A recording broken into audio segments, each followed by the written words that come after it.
சாதகத்தன்மை என்று சொன்னால் அவர்களை பொறுத்தவரையில் இதுவரை காலமும் இருந்த பிராந்திய வல்லரசு என்ற இந்தியாவின் ஆதிக்கம் இலங்கைக்கு இனி ஒரு பெரிய ஒரு பிரச்சனையாக இருக்காது.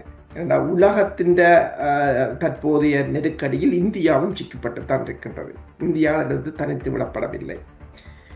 அப்ப அதே போலதான் சீனாவின் நெருக்கடியில் தற்போதைய நெருக்கடியில் இலங்கை மீது இவர்களால் பெருமளவில் ஒரு அழுத்தங்களை போட முடியாத ஒரு நிலை.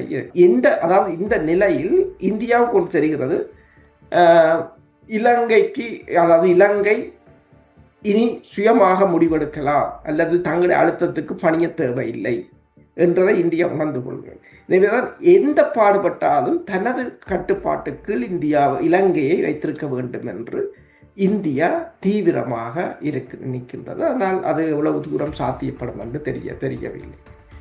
அடுத்ததாக இந்த சிதறிப்போகின்ற பொருளாதாரம், பெரிய நாடுகள் மீதான தடை, சிறிய நாடுகள் இதற்கு தப்பி பிழைக்கலாம் என்றால் தங்களை நோக்கி முதலீடுகள் வரும் என்ற ஒரு நோக்கம். இப்ப நீங்கள் பார்க்கலாம், இந்த 20ஆம் தேதி ஜனவரி 20ஆம் தேதி அமெரிக்காவின் ட்ரம்ப் பதவிக்கு ஒரு வருடம். அப்போ ஒரு மாநாடு நடந்த போது செய்த மாநாடு ஒரு பெரிய ஃபைல்களை தூக்கி கொண்டு வாரேன். அப்போதான் ஏன் இந்த ஃபைல்களை தூக்கி கொண்டு வாரீங்கள் என்று சொன்னால், நான் ஒரு வருஷம் செய்ததை காட்டணும் உங்களுக்கு, என்னென்ன செய்திருக்கிறேன்.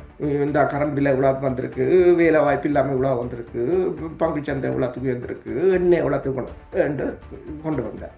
ஆனால் இலங்கை அரசு அப்படி ஒன்று செய்யவில்லை. நீங்கள் பார்த்துருக்கலாம், அனுர்குமார் திசாநாயக்கா பதவியேற்று ஒரு வருஷம் கொண்டாடப்படவும் இல்லை இந்த புதிய அரசு. ஏனென்றால் இவர்கள் காலங்காலமாக வந்த அரசு இல்லை. எத்தனையோ இப்பதான் முதலாவது அரசு, ஜேவிபி முதலாவது அரசு. அப்ப உங்களோட ஒரு வருடத்தை பெருமெடுப்பில் கொண்டாடி இருக்க வேண்டும். அதை கொண்டாடுவதற்கு எதுவும் இல்லை. அப்ப இப்படியான நிலை போனால் ஏற்கனவே தென் இலங்கையில் அவர்களுக்கு எதிரான மனநிலைகள் மெல்ல மெல்ல துளிர்விட ஆரம்பித்திருக்கின்றது. அது உள்ளூராட்சி தேர்தலும் தெரிந்தவுடையதான். அப்ப இந்த நிலையில் இவ்வாறு தொடர்ச்சியாக அவர்கள் போக முடியாது.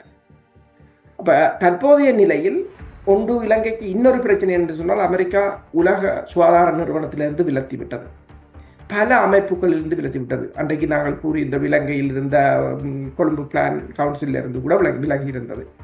இப்ப இதுகளெல்லாம் விலகிறது பிரச்சனை இல்லை.